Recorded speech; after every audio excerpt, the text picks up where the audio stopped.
ni zaidi ya kitu chochote tungaliweza kueleza katika lugha za binadamu, jinsi mioyo yetu inavyosikia leo tunapokusanyika hapa asubuhi hii tukufu na iliyo ya kiungu sana.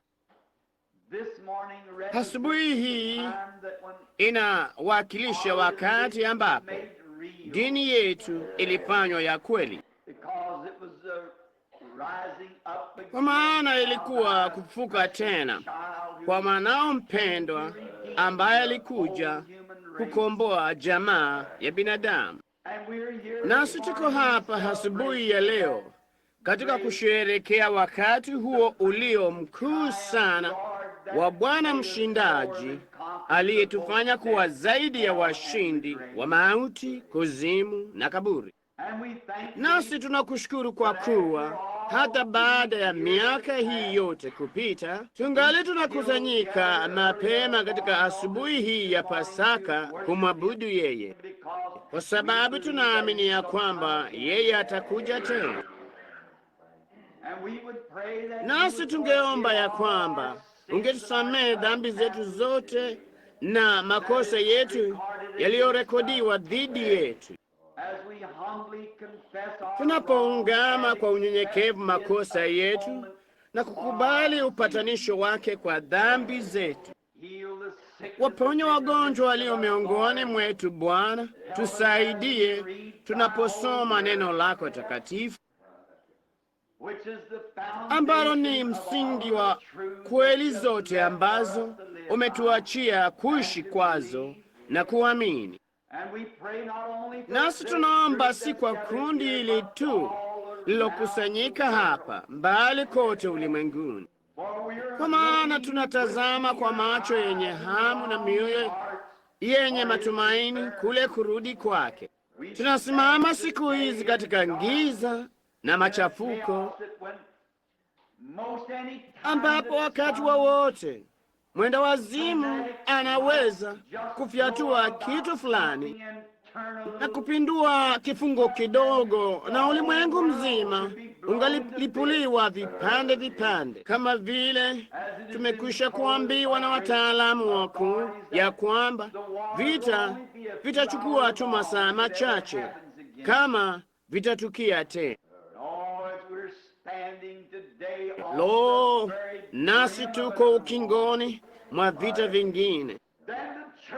Kisha kanisa linasimama ukingoni mwa ule ufufuo wenye utukufu sana, kwa kuwa tutanyakuliwa pamoja na watakatifu waliolala kumlaki Bwana hewani, kisha tuwe pamoja naye milele. Tumekuja kukuabudu Bwana, na utupokee leo.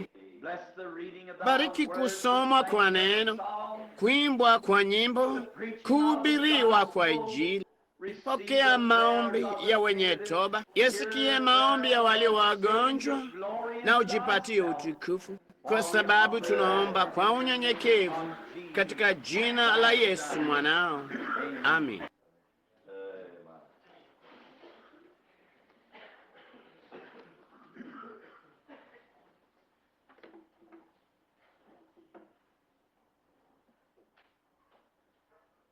Kwenu ninyi ambao mungetaka kuchukua mahali ambapo tungesoma asubuhi hii kwa maandiko yetu, nasi tunasikitika ya kwamba tunajua hatuna nafasi ya kuketi kwa ajili ya hili kundi nzuri la watu ambao wamekuja mapema asubuhi hii kuabudu pamoja nasi kutoka makanisa mbalimbali, kutoka mikoa mbalimbali na hata mataifa mbali. Wamekusanyika asubuhi ya leo hapa kwenye maskani kwa ajili ya hii ibada tukufu sana ya Bwana. Nataka kufungua kitabu cha Zaburi 22. Najua hapa ni mahali pasipo pa kawaida kusoma kwa ajili ya ibada ya Pasaka,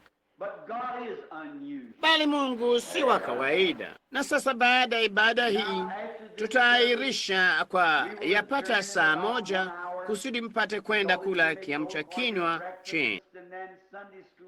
Ndiposa shule ya Jumapili itaanza saa 3:30, Kisha mara baada ya shule ya Jumapili kutakuweko na ibada ya ubatizo hapa kwenye kidimu.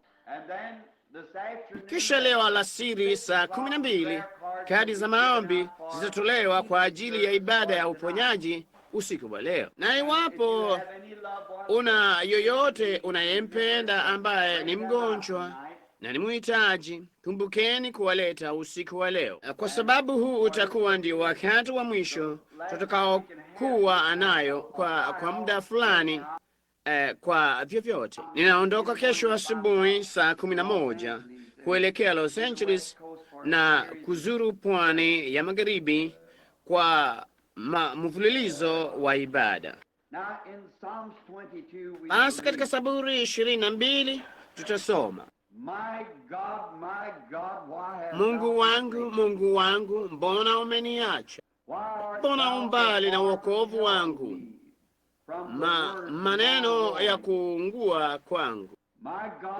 Mungu wangu, nalia mchana, lakini hujibu, na wakati wa usiku, lakini sipati raha. Nawe mtakatifu, uketie juu ya sifa za Israeli. Baba zetu walikutumaini wewe, walikutumaini na wewe ukawaokoa. Walikulilia wewe wakaokoka, walikutumaini wasiaibike.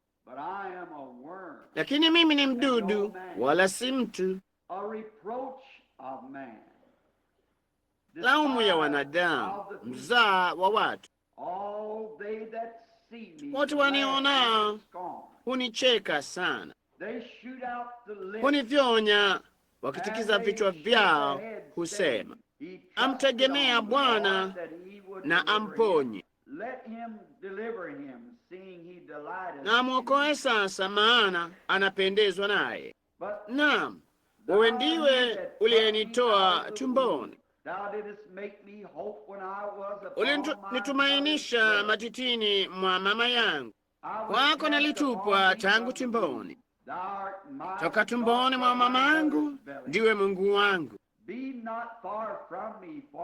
Usiwe mbali nami, maana taabu ikaribu, kwa maana hakuna msaidizi. Mafahali wengi wamenizunguka, walio hodari wa Bashani wamenisonga. Wananifumbulia vinywa vao kama simba aparuraye na kuguruma. Nimemwagika kama maji, mifupa yangu yote imetenguka.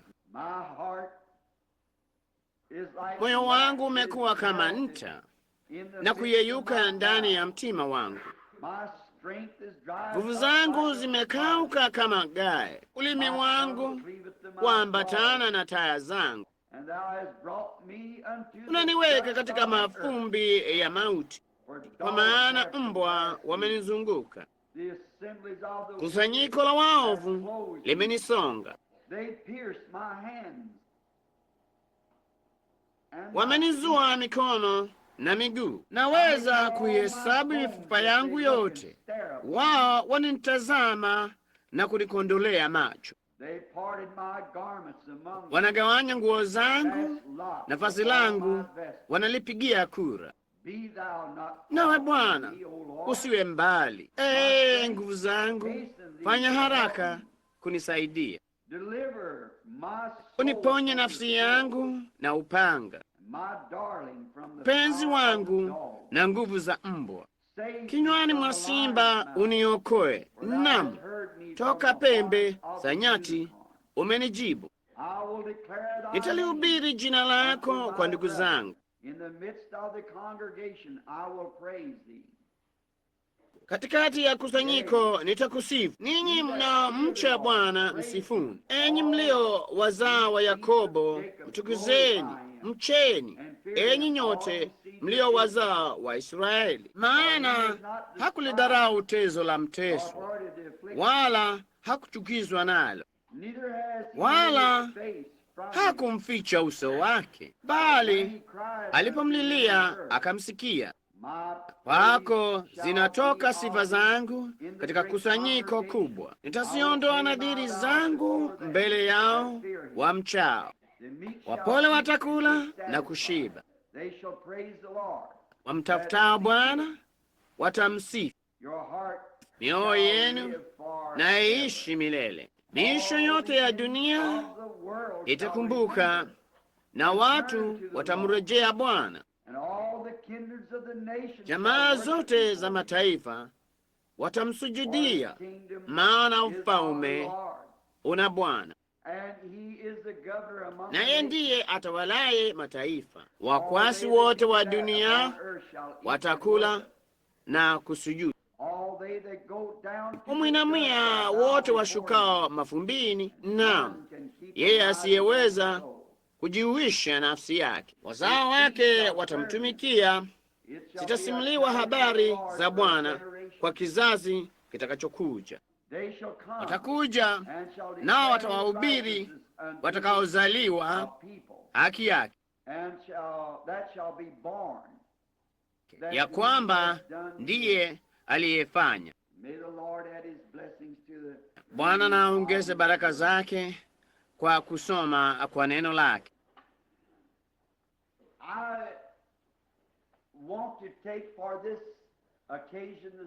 Nataka kuchukua wakati wa asubuhi ya leo maneno matano, na kwa maneno hayo nijaribu kueleza yaliyo moyoni mwangu kwa ninyi waabuduo asubuhi ya leo. Na yataka haya maneno matano: kuishi, kufa, kuzikwa, kufufuka, kuja. Nafikiri yule mshairi alieleza vyema katika wimbo yale ningetaka kusema alipoandika huu wimbo. Maishani alinipenda, kufani akaniokoa, aliposikwa akaondolea mbali dhambi zangu, alipofufuka akanihesabia haki bure milele. Yuaja siku moja, lo, siku tukufu! Hamna maisha yaliyoishiwa kama yake, kwa sababu alikuwa Mungu aliyedhihirishwa katika mwili alipozaliwa. Yeye alikuwa onyesho la kile alicho Mungu Baba, na Mungu Baba akiwa upendo, basi Yesu alikuwa maonyesho yote ya upendo. Yeye alikuwa upendo tangu mara ya kwanza, ambapo mikono yake midogo ya kitoto ilipozipapaza zile shavu nzuri za mamaye. Yeye alikuwa upendo. Nami nafikiri leo ya kwamba hapo ndipo wengi wanakosea kutambua ya kwamba yeye alikuwa upendo. Mungu ni upendo, na hao wapendao wamezaliwa na Mungu. Mungu aliupenda ulimwengu, hiyo ni kusema usiopendeka, hata akamtoa mwanaye pekee, ili kila mwamini asipotee, mbali awe na uzima wa milele. Yeye alionyesha upendo wake alipokuwa hapa duniani katika njia nyingi tofauti. Hata haiwezi kubishwa ya kwamba yeye alikuwa kiumbe mwenye upendo sana aliyepata kuishi. Nami nafikiri katika maisha yake hapa yeye alikuwa akimwonyesha Mungu, na njia ya pekee Mungu anayoweza kuonyeshwa kwa watu ni kwa upendo.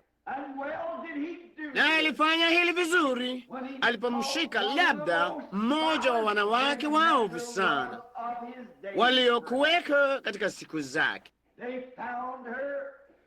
Wao walimpata na hatia, na hapakuweko njia ya kuepukia.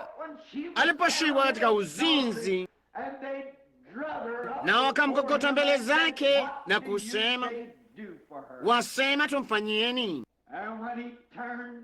Na yeye alipomgeukia akasema, sikuhukumu, enenda zako, wala usitende dhambi tena. Badala ya kumtupa nje barabarani akokotwe kama kundi la mbwa mwitu juu yake, kumpiga mawe na kutoa uhai wake, moyo wake mpole wenye huruma na upendo uliinama chini katika hiyo dhambi aliyokuwemo. Kasema, mimi sikuhukumu, nenda zako tu na usitende dhambi tena. Na alipokuwa akishuka kwenda kaburini mwa Lazaro, nafikiri huo ulikuwa wakati mwingine mkuu alipoonyesha jinsi Mungu alivyo kwa wanadamu. Yeye si Mungu tu anayeweza kusamehe dhambi iliyo mbaya sana inayoweza kutendwa na kuchukua hatia na kuwafanya wasio na hatia kwa upendo wake unaosamehe, bali baada ya mauti kutonyamazisha, yeye juangali anatushughulikia. Nafikiri alionyesha haya vizuri alipokuwa njiani pamoja na Maritha na Mariamu. Alipofika kwenye nyumba ambamo mauti yaliisha kukomesha uhai wa mtu mpendwa, na alipokuwa njiani kuelekea kaburini, ingawaji akuwa Mungu alijua ya kwamba angemfufua kutoka kwa wafu, alijua ya kwamba alikwisha kuambiwa ya kwamba katika neno lake likuweko uwezo kumfufua toka kaburini. Hata hivyo, alipowaona Maritha na Mariamu na wale waliompenda Lazaro akilia, Biblia ilisema yeye alilia. Ni nini? Moyo wake mkuu wenye upendo alipoona ya kwamba watu na rafiki zake walikuwa wanahangaika, yeye alihangaika pamoja nao. Nina furaha sana kujua ya kwamba yeye anaweza kupatikana miongoni mwa waliovunjika mioyo, na katika huzuni zetu yeye si anayeweza kutuacha. Yeye husimama pamoja nasi wakati yote yameshindwa na matumaini ya mwisho ya kidunia yafikiapo mwisho. Yeye yungali Mungu, hutupenda. Yeye alikuwa uonyesho wa Mungu. Nalo jinsi ninavyoamini ya kwamba yeye ana shauku kwa watu wake kuwa na upako sana wa Roho Mtakatifu, hata tungeweza kuendeana sisi kwa sisi katika majaribu na shida na kuonyesha huruma zake zikitoka mioyoni mwetu iliyozaliwa na Roho wake, kuonyesha kanisani upendo wa Mungu aishiye. Haya yameelezwa vizuri na yale yule aliyesema, ama yule mshairi alivyosema, maishani alinipenda, naye akaonyesha yale aliyowatendea binadamu wote, jinsi Mungu alivyojiwakilisha katika Yesu Kristo. Yeye alitoa maoni yake kwa jamaa ya binadamu, kusamehe na kuwapenda wale wasiopendeka. Nami nashangaa katika asubuhi hii ya Pasaka jinsi tumepungukiwa na hayo. Tungewapenda hawa watupendao, bali yeye aliwapenda hawa wasiompenda. Yeye alikuwa ndiye mkuu sana, uwakilisho wa kwanza wa upendo uliowahi kuja ulimwenguni, nali alidhihakiwa na wale walioishi duniani ambao aliwapenda. Hamna mtu angaliweza kupenda kama yeye, na hamna mtu aliyepata kuchukiwa kama yeye. Wao walimchukia na kumdhihaki na kumkataa, bali haikukomesha upendo wake. Walimchekelea alipokuwa amening'inia msalabani. Baada ya maisha haya aliyokuwa ameishi, kutotenda neno ila mambo mazuri, akisamehe wenye hatia, akiwaponya wagonjwa na mambo tu yaliyokuwa mema. Alipokuwa kupumua kwa mwisho msalabani, pamoja na kuzungukwa mate aliyotemewa ya kumdhihaki ya wale waliosimama karibu, akining'inia na kutoka kwa uso wake mtakatifu, yeye alilia na moyo uliojaa upendo, Baba, wasamehe kwa kuwa hawajui watendayo. Yeye angefahamu. Akiwa Mungu, yeye anafahamu. Hiyo ndiyo sababu yeye anatupenda tukiwa tusiopendeka, kwa sababu yeye ni Mungu naye anafahamu. Maishani alinipenda. Hamna maisha yaliyoishiwa kama hayo, kwa sababu yalikuwa yamefunikwa katika upendo. Kifoni akaniokoa. Mauti walipokuwa katika bustani ya Edeni, Mungu Yehova aliyahitaji adhabu ya dhambi ni mauti, na hakungekuweko ubadilisho. Haingalishughulikiwa kwa njia nyingine yoyote, kwa maana Mungu ni mkuu, naye hana kikomo, na hakimu wa mbingu zote na nchi.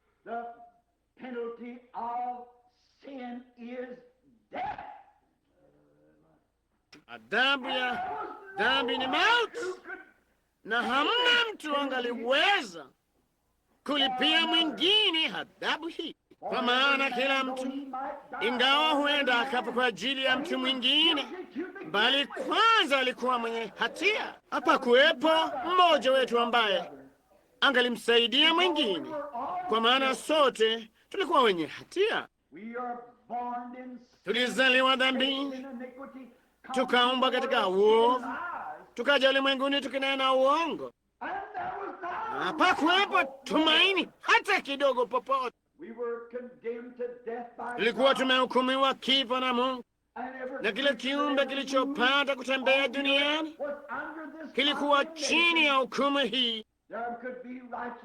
Watu wenye haki wangeinuka na kufanya mambo makuu, bali kwanza ni mwenye dhambi. Kulikuweko njia moja tu ya kulipia, na hiyo ilikuwa mauti ya Mungu mwenyewe. Kwa hivyo Mungu akiwa Roho hangalikuwa, bali alishuka katika mwili wa nyama na kujionyesha mwenyewe katika maisha ya upendo, kutwaa wema huo wote ambao alikuwa na kuutoa kwa hiari yake kama dhabihu iliyo kuu sana, apate kuchukua hatia ya wenye hatia, sote tukiwa wenye dhambi, na hapakuwepo njia ulimwenguni kwetu kuokolewa kamwe. Yeye alikuja si kuonekana tu duniani, bali alikuja apate kufa kama dhabihu. Abili alionyesha hilo alipomtolea Mungu dhabihu iliyo bora kuliko Kaini, alipomleta maskini mwanakondoo yule mwambani, huku amefungwa shingoni kwa kipande cha mzabibu. Hapo alilala yule mnyama maskini juu ya mwamba, akavuta nyuma kidevu chake kidogo, na kwa jiwe akatwanga koo lake ndogo, huku akilia na kufa, damu ikimdondoka. Kipande hiki kidogo cha jiwe kikalowa damu.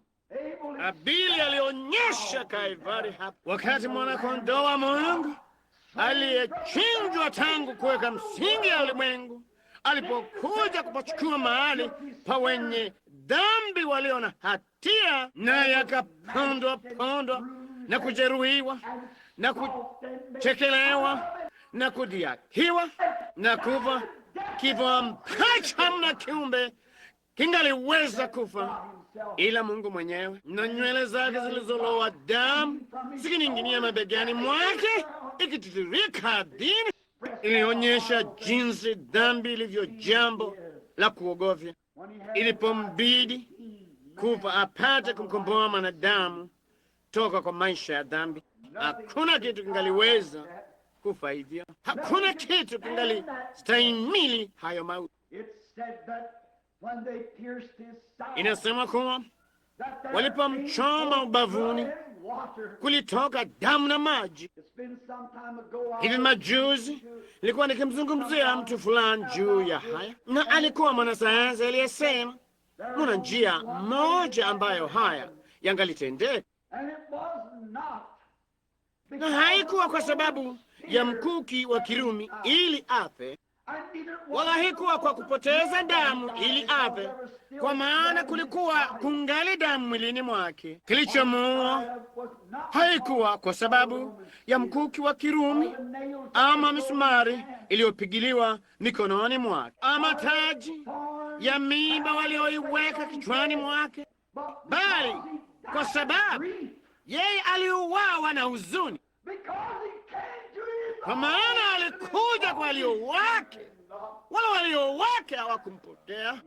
Alikufa kwa kuvunjika moyo, wakati yeye alijua ya kwamba wale viumbe wa wakati ambao angekufa apate kuwakomboa walishamtemea mate usoni mwake, naye alikataliwa na wanadamu. Daudi miaka 800 kabla haijatendeka alilia kwa sauti ile ile yeye aliyolia kwayo kule Kalvari: Mungu wangu, mbona umeniacha? Ni jambo mbaya jinsi gani dhambi ifanyao inatenganisha mwanadamu na Mungu.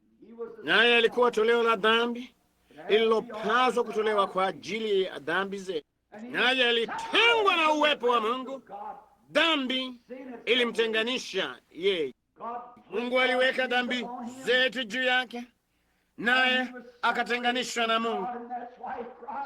Na hiyo ndiyo sababu yeye alilia, mbona umeniacha? Na kwa sababu alikuwa amekwisha achwa, na alikuwa amechukua mahali hapa na kuona watu wake ambao alikuwa amekuja kuwa mwokozi wao na kuwapa uzima, wao walikuwa wamemkataa. Nayo ilimtia huzuni sana hivi kwamba yeye alivunjika moyo sana, hata damu na maji na madawa ya mwili wake vilitengana. Binadamu hatajua kamwe hiyo ilikuwa nini. Hiyo ndiyo sababu hamna mtu mwingine yeyote angalikufa hivyo.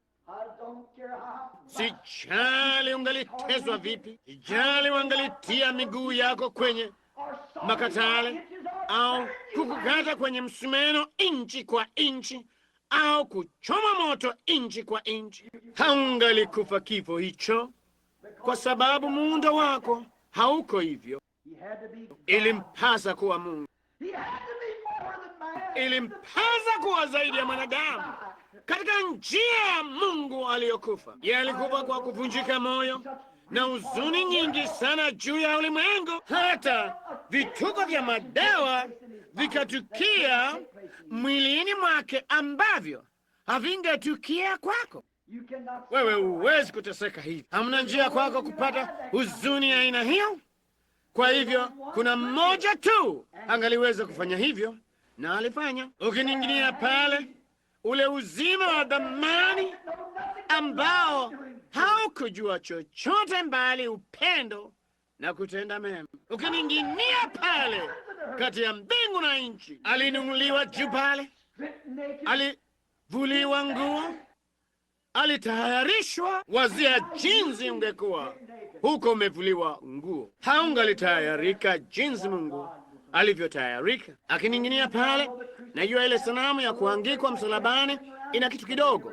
Wao wamemzungushia kitu fulani, bali hawakufanya hivyo kamwe. Hicho kimewekwa mle kwa sababu mchoraji alikiweka mle. Walimvua nguo zake, alikuwa amevalia joo, nao wakamvua hilo na kulipigia kura. Yeye halitayarishwa vilivyo. Hata hivyo, akiwa Mungu alimpaza kusimama na wenye dhambi kumtemea mate usoni mwake. Hata hivyo, akiwa kilingi cha rehema, ilimpaza kufa mbele ya umma, uchi wa mnyama. Alikuwa na matokeo mabaya sana, hata yakatenganisha maji na damu. Si ajabu nafikiri mshairi aliyaonyesha aliposema, huku miamba ikipasuka na mbingu zikiwa giza, Mwokozi wangu alinamisha kichwa chake na akafa. Bali pazia iliyofunguka ilifunua njia ya kuingia kwenye raha za mbinguni na siku isiyo na mwisho. Bila shaka ilimpasa kufanya hivyo. Hiyo pazia ilining'inia kati ya wanadamu na Mungu, na hiyo pazia iliyofunguliwa ilifunua njia ya raha za mbinguni na siku isiyo na mwisho. Kalvari inamaanisha kitu fulani, inamaanisha zaidi ya yale tungaliweza kutamka. Bila shaka, maishani alinipenda, kifoni akaniokoa, alipozikwa akaondolea mbali dhambi zake. Imehukumiwa sasa, dhambi haina nguvu tena. Alipolia msalabani kwa sauti kuu, imekwisha, dhambi ikafa. Sasa imekufa, imemalizwa, haina nguvu, haina uhai. Wazini hayo, enyi watu. Hiyo dhambi ya adui wa binadamu amekufa na haina uhai, haina nguvu tena, haiwezi kuwa nayo. Jua lilipokoma kuangaza, nyota zingalitoa nuru, nchi ikawa nyeusi, yote ilikuwa ikikombolewa. Sasa imekufa, imezikwa, haina uhai, haina uhai ndani yake tena, basi haina budi kusikwa. Ni nini kilichozikwa? Mwili wa Mungu ulizikwa, kwa maana ulikuwa toleo la dhambi. Ulikuwa mwana-kondoo aliyeteketezwa, uliteketezwa na mioto ya uovu. Huyo mwana-kondoo asiyejua dhambi yoyote, yule Mungu asiyejua makosa yoyote, uhai wake ulikuwa umetolewa, kisha hapo likining'inia toleo la dhambi. Alipozikwa akaondolea mbali dhambi zangu. Ni lazima azikwe. Ule mwili, lile toleo la dhambi, halina budi kuzikwa. Hiyo ndiyo sababu wengi baada ya kitambo kidogo watakuja moja kwa moja kwenye kidimbwi hiki kubatizwa kwa jina la Yesu Kristo. Kwa nini? Jambo fulani limetendeka. Hiyo roho iliyotoka kwenye mwili huo wakati alipolia kwa sauti kuu, imekwisha, imehukumu dhambi milini mwetu, nasi hatuna budi kuizika isikumbukwe tena. Nina furaha sana kwamba ndivyo ilivyo.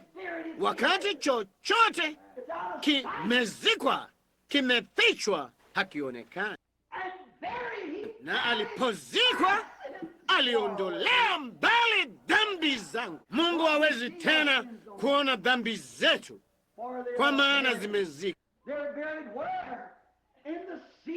Zimezikwa wapi? Katika bahari ya usaulivu. Waza kuhusu bahari ya usaulivu. Mungu hawezi kuzikumbuka tena, kwa sababu zimekufa na kuzikwa pia. Ziwezi kukumbukwa tena. Mungu amezisahau. Pia yeye alikuwa katika huku kuzikwa, aliwakilisha Agano la Kale. Wao walikuwa na mbili, walikuwa na toleo la dhambi katika kutakaswa kwa madhabahu, na hilo toleo la dhambi lilikuwa kwamba wao walichukua mbuzi wawili, na mbuzi mmoja aliuawa, na huyo mbuzi mwingine Ile dhambi iliyowekwa juu ya yule mbuzi aliyekufa iliwekwa juu ya mbuzi aliye hai. Kumbuka, Yesu alikuwa kondoo, alikuwa mwana kondoo, bali katika hali hii yeye akawa mbuzi. Alikuwa mwenye haki kwa sababu alikuwa Mungu, yule kondoo, bali akawa mbuzi dhambi, apate kuwa toleo la dhambi kwa ajili yangu na yako, kutoka kondoo hadi mbuzi. Naye Yesu aliwakilishwa katika wanyama wote wawili, mbuzi wote wawili, kwa maana mmoja alikufa kwa ajili ya upatanisho. Wa pili, zile dhambi kutoka kwa upatanisho ziliwekwa juu ya mbuzi wa Azazeli, naye Azazeli akachukua dhambi za watu na akaenda mbali jangwani kuchukua dhambi za watu. Ilikuwa nini? Ilikuwa kifo na kuzikwa kwa Bwana wetu Yesu. Kifoni, maishani alinipenda, kifoni akaniokoa, alipozikwa akaondolea mbali dhambi zangu. Yeye alichukua dhambi za watu na kuzipeleka hadi kuzimu iliyo chini sana. Yeye alikuwa toleo la dhambi, alikuwa na dhambi za watu, alikufa kwa ajili yao. Pia dhambi ziliweka juu yake, naye akaziondolea mbali dhambi zetu, bali sana hata Mungu hangaliziona tena. Wazee hilo, lo, kanisa lingeweza kupasa sauti haleluya kwa Mwokozi kama huyo. Dhambi zetu hasiyasamehewa tu, bali zimezikwa katika bahari ya usaulifu, zisikumbukwe tena. Alipozikwa akasiondolea mbali dhambi zetu, haziwezi kukumbukwa tena, kwa maana zimeondolewa machoni pa Mungu, zimepozwa, zimetalikiwa, zimetupwa mbali. Mungu hazikumbuki tena. Nini? Kanisa linapaswa kufurahi asubuhi ya leo kujua ya kwamba dhambi zetu hazitakumbukwa tena, zimewekwa katika bahari ya usaulivu, ndani ya kaburi ambamo haziwezi kufufuliwa tena. Zimekufa milele na kusauliwa, ni kama kwamba hasikutendwa kazi. Poni akaniokoa, lakini alipozikwa akaondolea mbali dhambi zangu.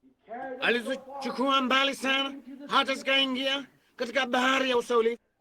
Mlo, tunajua ya kwamba mambo hayo yanaaminiwa bila shaka kati yetu, na bila shaka ni kweli, ni kweli ya Mungu. Hayo mambo yote makuu yangekuwa zaidi ya kuelezwa na mwanadamu. Hatungeweza kamwe kueleza shukrani zetu kwa mambo kama haya. Bali lo, hiyo Pasaka alipofufuka akanihesabia haki bure milele. Maishani alinipenda, kifoni akaniokoa, alipozikwa akaondolea mbali dhambi zangu. Hiyo ilikuwa sawa, lakini alipofufuka akanihesabia haki. Huko kufuka kulikuwa nini? Kulikuwa risiti ya Mungu ya kwamba deni imelipwa. Alipokufa akanihesabia haki bure milele. Lo, ni Mwokozi jinsi gani! Aliyefufuka, Mungu alikuwa amefanyaje? Mtu anaweza kuteseka, mtu anaweza akafa, mtu anaweza akazikwa, bali Pasaka ndiyo iliyokuwa kubwa zaidi ya zote, kwa maana ilikuwa kibali cha Mungu. Sheria zangu zimetimizwa, masharti yangu yametimizwa, naye yeye alimfufua kutoka kwa wafu. Alipofufuka alinihesabia haki bure milele. Jina lake takatifu libarikiwe. Si ajabu inasababisha mwamsho. Si ajabu moyo wa mwanadamu hauwezi kuitoshea. No, kwa imani yetu ya ushindi tunaweza kusimama kule ng'ambo na kusema sisi tumehesabiwa haki bure, kwa sababu alikufa na akazikwa, na Mungu akamfufua tena asubuhi ya Pasaka. Kisha Mungu alionyesha kwamba ilikuwa imekubalika. Mambo yote aliyofaa, kila kitu kilishakulipiwa bure. Unaweza kuwa huru sasa. Alipofufuka akanihesabia haki bure milele. Lo, hamna mtu anayeweza kujua, anayeweza kuwazia ile siku kuu yeye alipofufuka. Na malaika waliona katika mbingu za mbingu. Hao malaika waliimba sifa za Mungu na wakafurahia, huku wale watakatifu wa Agano la Kale walipofufuka peponi. Haleluya! Alipofufuka akahesabia haki. Mbingu zikatetemeka, nchi ikatetemeka, peponi kukatetemeka na kuzimu kukatetemeka. Aliposikia sauti kubwa, yeye akafuka toka kaburini. Alipofufuka akanihesabia haki bure milele. Lo, jamani! Basi watakatifu wanaokufa katika yeye wanaweza kuimba huu tunapotazama neema ya ajabu huku aliyotenda. Naona Mungu alitia muhuri kibali chake baada ya kitambo kidogo, na ulimwengu haunioni tena, bali ninyi mtaniona, kwa maana nitafufuka katika wafu, nikae pamoja nanyi hata ndani yenu hadi ukamilifu wa dahari, kama uthibitisho na hakikisho ya kwamba yale aliyosema Mungu ni kweli na yale nisemayo ni kweli. Yesu akasema, nitakuja katika mfano wa Roho Mtakatifu, nitafanya maskani yangu pamoja nanyi na kuishi pamoja nanyi milele. Basi watakatifu walio na tumaini hilo la ufufuo mioyoni mwao wanaweza kuimba huu katika hiyo asubuhi yenye nuru na isiyo na mawingu, wakati wao waliokufa katika Kristo watakapofufuka na kushiriki utukufu wa ufufuo wake, wakati hao wateule wake watakapokusanyika makwao ng'ambo mbinguni, wakiwa na hakikisho kamilifu, wakiwa na muhuri wa Mungu, wakiwa na risiti iliyoandikwa na Mungu mwenyewe, majina yaitwapo kule ng'ambo nitakuweka. Lo, kaja akasema kutoka kwa yeye aliyesema, maishani alinipenda, kifoni akaniokoa, alipozikwa akaondolea mbali dhambi zangu. Lo, alipofufuka akanihesabia haki bure milele. Dhambi zimesamehewa. Dhabihu hizi zote zingalikuwa hadithi, dhabihu hizi zote zingalishindwa, bali katika asubuhi ya Pasaka alipofufuka, Mungu alithibitisha kwamba yeye aliikubali. Si ajabu inaletea moyo wangu, haleluya!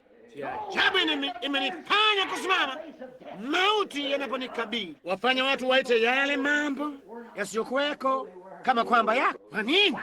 Alipofufuka alinihesabia haki. Unajua ya kwamba amefufuka, kwa maana amefufuka mioyoni mwetu, akatuhesabia haki bure milele. Miaka 40 baadaye, alipokuwa amesimama akizungumzia watoto wake, nguvu za uvutano zikaanza kulegea. Kazi ilikuwa imemalizika, deni ilikuwa imelipiwa. Alikuwa na risiti mkononi mwake, ilikuwa risiti ya Mungu. Alikuwa amepata watoto, kanisa, waamini. Dhambi yote ilikuwa imeshindwa, njia ilifanywa wazi. Yeye angekaa duniani tena. Nini kinachotushikilia hapa? Nguvu za uvutano. Uvutano ukaanza kuvunjika, ukapoteza nguvu zake. Kwa nini? Ilikuwa imekwisha wakati huo. Ukatokea nini? Akaanza kuinuka kutoka ardhini. Enendeni ulimwenguni mote mkahubiri Injili kwa kila kiumbe, ikasema midomo yake. Enendeni ulimwenguni mote mkahubiri Injili kwa kila kiumbe. Amini na kubatizwa ataokolewa, asiamini atahukumiwa. Na ishara zitafuatana na hao waaminio. Kwa jina langu watatoa pepo wachafu, watasema kwa lugha mpya. Kama watashika nyoka ama kunywa vitu vya kufisha, havitawadhuru kamwe. Wakiweka mikono yao juu ya wagonjwa, wao watapona. Kwa maana mimi ni hai, vutano umeondoka kwangu. Dhambi ilinishikilia, nilikufa kwa ajili yenu. Mungu amethibitisha haya na akatoa risiti ya ufufuo. Na kwa maana mimi ni hai, ninyi nanyi mwaishi pia. Siku moja nitarudi, moja yuaja, lo, siku yenye utukufu. Kisha wakati kuishi, kufa, kuzikwa, kufuka, kuja, tumaini la kanisa leo. Shana alinipenda, kiponi akaniokoa, alipozikwa akaondolea mbali dhambi zangu, alipozikwa akanihesabia haki bure milele. Yuaja siku moja, lo, siku tukufu. Ni nini? Mambo matano katika herufi tano: J-A-S-U-S. Yes, maisha nilipenda, kifoni akaniokoa, alipozikwa akaondolea mbali dhambi zangu, alipokufa akanihesabia haki bure milele. Yuaja siku moja, lo, siku tukufu.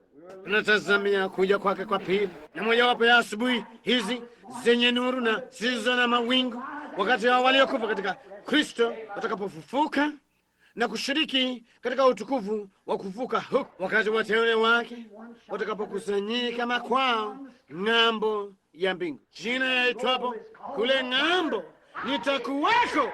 Kwa nini? Nina risiti. Yeye alifufuka, wajuaje?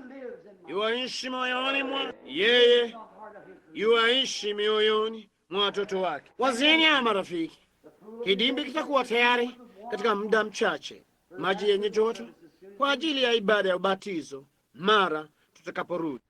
Hebu na tuinamishe vichwa vyetu kwa muda mchache.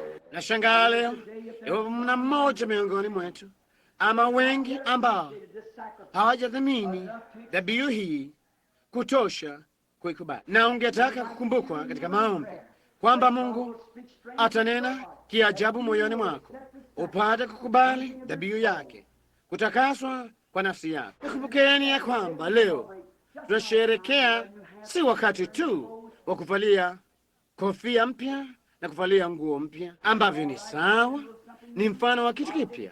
Mungu alitenda jambo jipya ambalo ni sawa. Si hayo tu, Pasaka imaanishi hayo, wapenzi, sungura wa Pasaka ama mayai ya Pasaka na kuku wadogo weupe na kadhalika.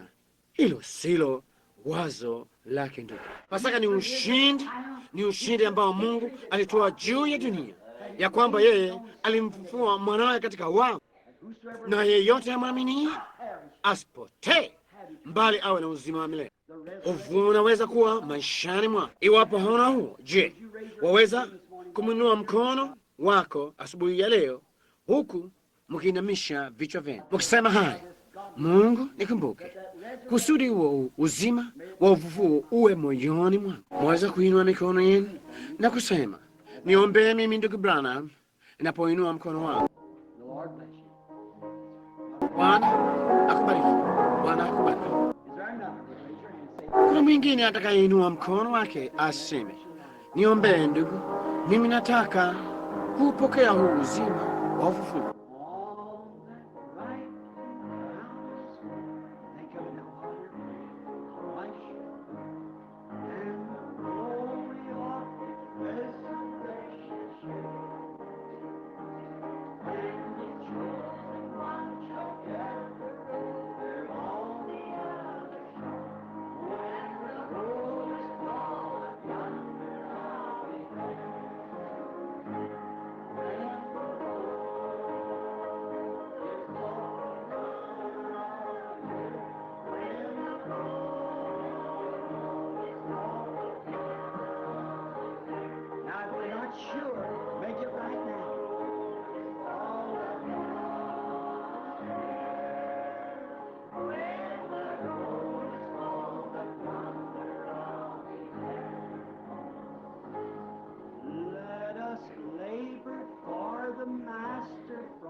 Basi ninyi mlio wa Kristo, mbona msimwekee Mungu nadhiri, mkamfanyie kazi na kumtumikia kwa bidii? Naam, mtu mwingine na amwinulie mkono.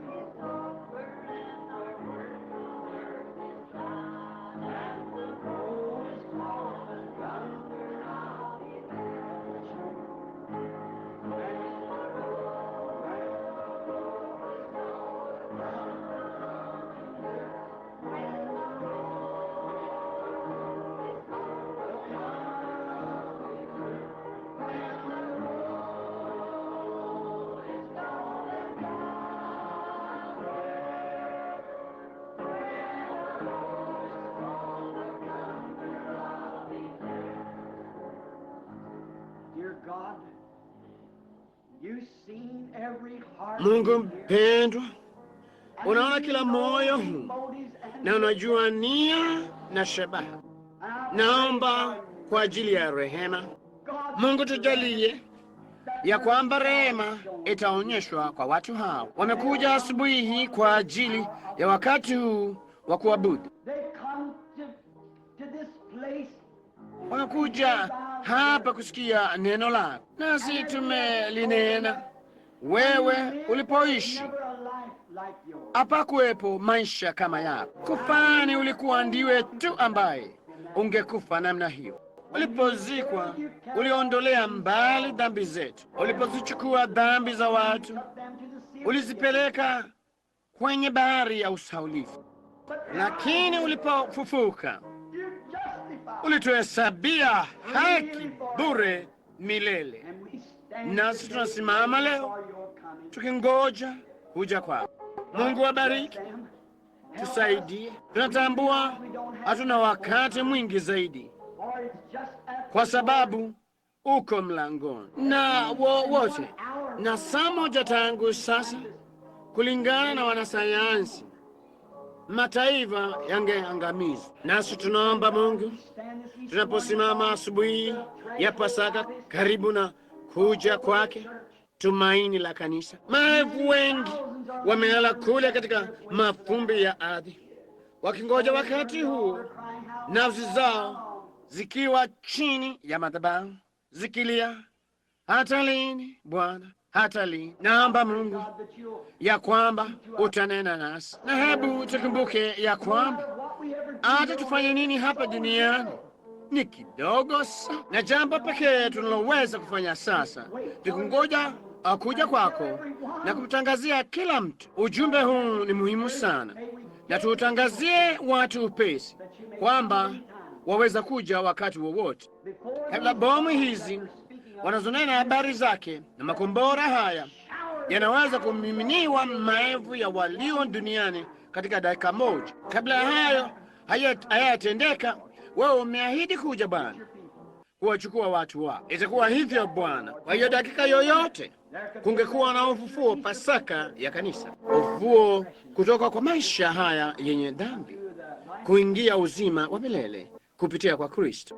Sikia maombi yetu. Na leo tunapoendelea kwenye ibada zingine na kuingilia mafundisho ya shule ya Jumapili, Bwana, nena nasi tena, na mioyo mingi na iwishwe kiajabu, na waje kwa dazani nyingi huko kidimbwini asubuhi hii, asubuhi ya Pasaka, kuzikwa pamoja na Bwana Yesu, wakikubali dhabihu yake. Haidhuru wao ni wa kanisa gani ama ni dhehebu gani wanaloshiriki nalo, hiyo haimaanishi kitu.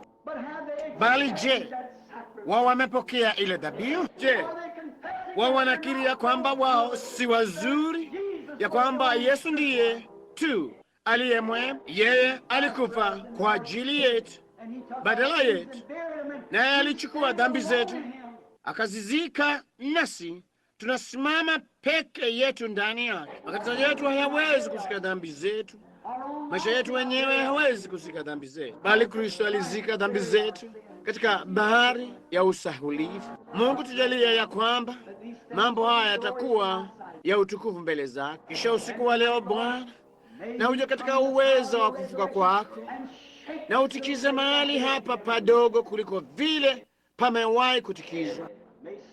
na ishara na maajabu yaonekana. Yarudie kama ilivyokuwa Jumapili kadhaa zilizopita, Bwana, wakati wagonjwa na walioteseka waliponywa kiajabu. Tunaomba ya kwamba itakuwa hivyo tena usiku wa leo kwa ajili ya utukufu wako Bwana. Tusamehe makosa yetu sasa Bwana, na hii iwe Pasaka halisi kwa wengine wetu, Pasaka halisi kwetu so, na wengine wa wale ambao hawajajua baraka za Pasaka zilikuwa nini. Na iwe ni leo ambapo Kristo atainuka mioyoni mwao na tumaini lipya na maisha waelekeze Kalvari, kwa maana tunaomba katika jina la Yesu Kristo, amen.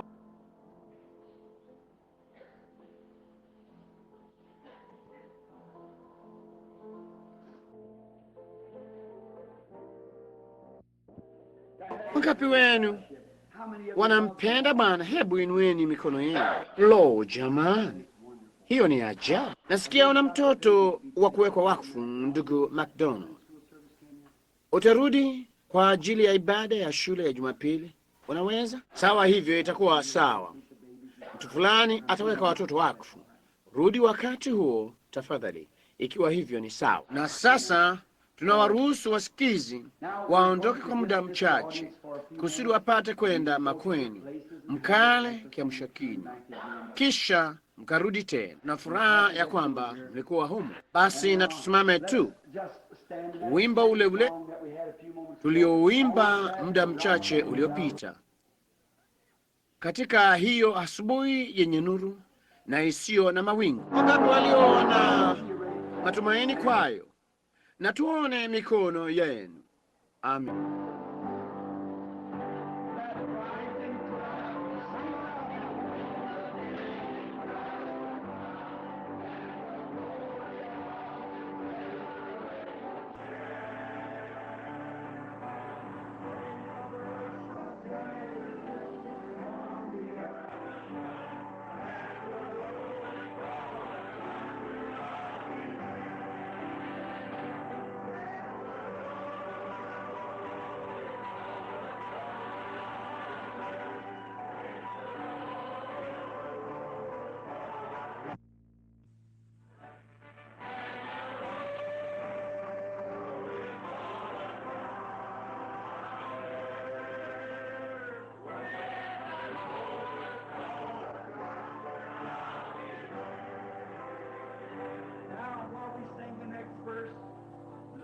Labor for the Master from the dawn till setting sun.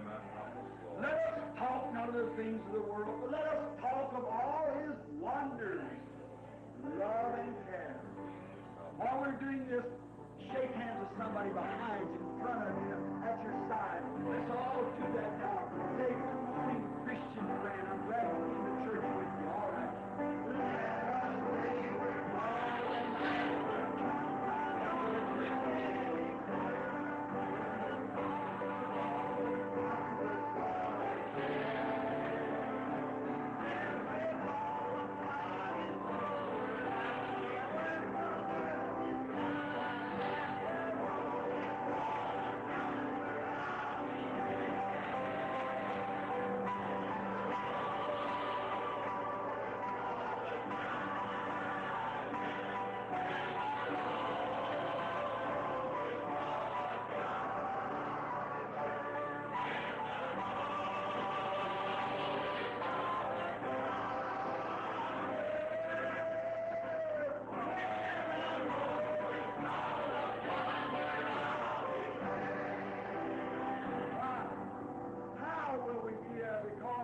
Living, He loved me. Dying, He saved me. Buried, He carried my sins far away. Rising, He justified. Freely forever. Someday He's coming. Oh, glorious day. When the roll is called up yonder,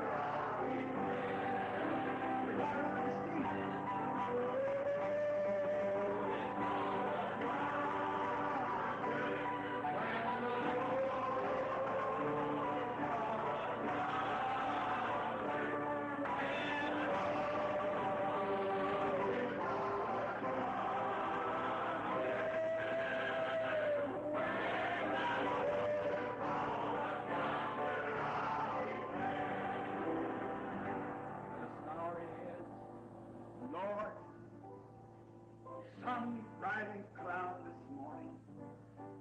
When we see the great rainbow coming to the sky, God's sign of the covenant, and the everlasting covenant, He's kept His promise.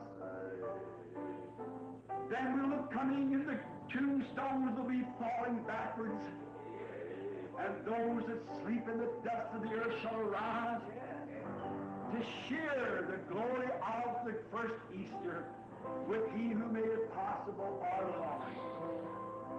Thank you for that, Lord. I'm so glad, Lord, that hope lays in my bosom. I see my shoulders stooping, Lord, and age begin creeping up, and I'm at the top of the hill looking over now. Lord, I'm so glad that that hope burns within me. Someday you'll come. I'm so glad that there's many here today that feels the same. I pray, Lord, that you'll give us a great day today. Forgiveness of all our trespasses as we confess our wrongs, and confess that we are unworthy, but Christ did.